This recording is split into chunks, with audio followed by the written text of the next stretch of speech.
@podium_piso_gb y la etiqueta Podium Bachelet. Hablamos sobre el informe de Michelle Bachelet respecto a los derechos humanos en Venezuela. Ella habló de violación de derechos económicos y derechos sociales en el país, entre muchísimas otras cosas que mencionó dentro de su informe, en donde al final hacía una serie de recomendaciones al Estado venezolano para poder recuperar el canal o el curso de los derechos humanos en el país.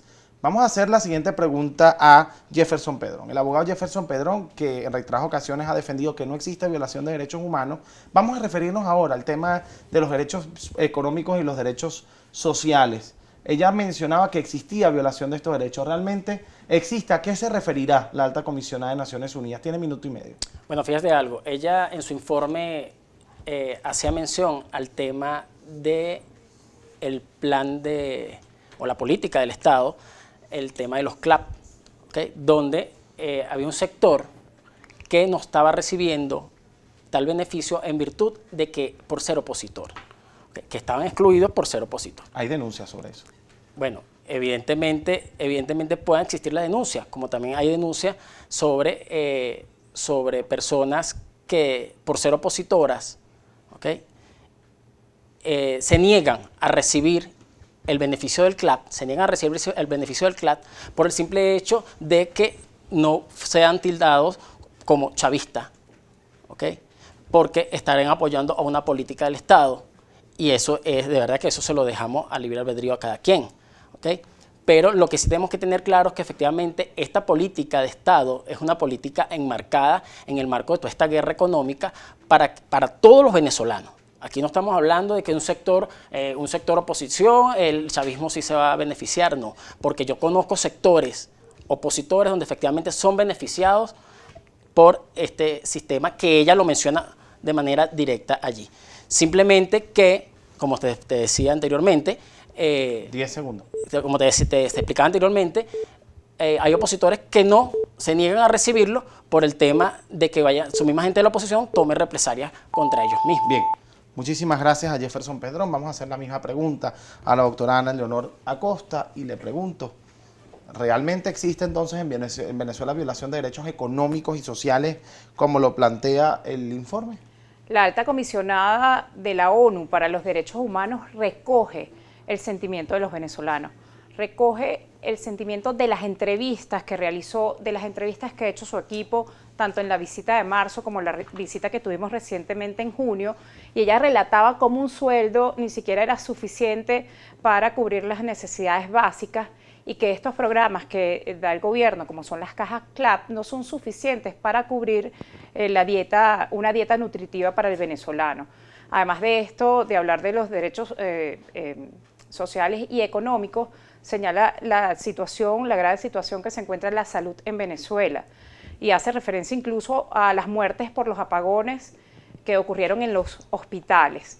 Esto demuestra la grave crisis humanitaria que hay en Venezuela y demuestra la necesidad del Estado venezolano, del gobierno de Nicolás Maduro, de solucionar esta situación y de buscar políticas que sean efectivas. En este punto es muy importante señalar que ella dice que además estas deficiencias, tanto en materia de salud como en materia de educación, por no nombrar otras, de electricidad, devienen de la gran corrupción que hay en el gobierno venezolano y que este aparato de corrupción ha hecho que los venezolanos sufran no teniendo acceso a servicios básicos, no teniendo acceso a alimentos. Y reitero, es una oportunidad para el gobierno de Nicolás Maduro. Muchísimas gracias a la doctora Ana Leonor Acosta. La siguiente pregunta tiene que ver con lo que ella mencionó, la alta comisionada de Naciones Unidas para los Derechos Humanos, sobre el SEBIN y la DGCIN. ¿Realmente son ellos culpables de actos de tortura en Venezuela? Porque ella señala que son culpables de este tipo de hechos. Tiene minuto y medio para responder. Vuelvo y reitero lo que te decía anteriormente. La responsabilidad penal es individual, ¿ok? En principio. Si un funcionario policial comete algún delito, ¿ok?, contra alguna persona, uso excesivo de las armas, evidentemente el Estado ha castigado a través del Ministerio Público a esos funcionarios. Se han hecho las investigaciones, respectiva. Eso no podemos negarlo, ¿ok? O sea, el Estado evidentemente ha activado todo el aparato jurídico para castigar todas estas violaciones de derechos humanos que hayan cometido los funcionarios de manera individual. Lo que no podemos decir acá es que estos funcionarios están recibiendo órdenes superiores, como ella lo deja claro en su informe, que esos funcionarios están recibiendo órdenes superiores. Okay.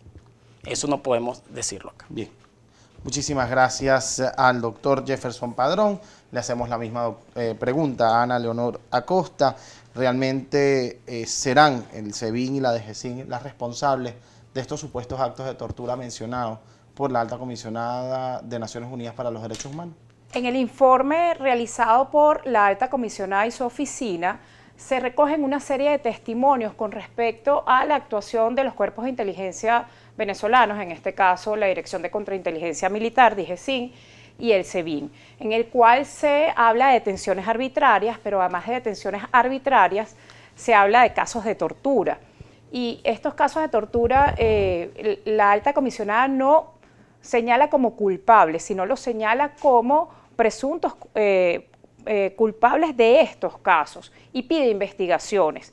Y estas investigaciones no son un petitorio caprichoso de la Alta Comisionada, sino que se basa en la legislación internacional y en la legislación nacional. Por ejemplo, en Venezuela tenemos la Ley contra la Prevención de la Tortura y a nivel internacional hay una serie de normas que informan cómo actuar en el momento de que se denuncie una violación de derechos humanos, en este caso una tortura. Tenemos la Convención contra la Tortura. ¿Y qué es lo que debe hacer el Estado? El Estado debe abrir una investigación inmediatamente, además de esta investigación, hacer un juicio objetivo y condenar a los responsables. Pero ¿qué sucede en Venezuela? Que ninguna de estas investigaciones se realiza. 10 segundos. Estas investigaciones no se han realizado en Venezuela y vemos cómo hay una total impunidad de estos órganos de seguridad que han llegado a torturar personas hasta la muerte. Muchísimas gracias a la doctora Ana Leonor Acosta. La Alta Comisionada también mencionó una agenda de persecución, represión y además atención dura en contra de la oposición venezolana al emitir cualquier juicio que disienta de lo que es el gobierno nacional. Sobre este tema vamos a hablar en la próxima parte, ya volvemos con más.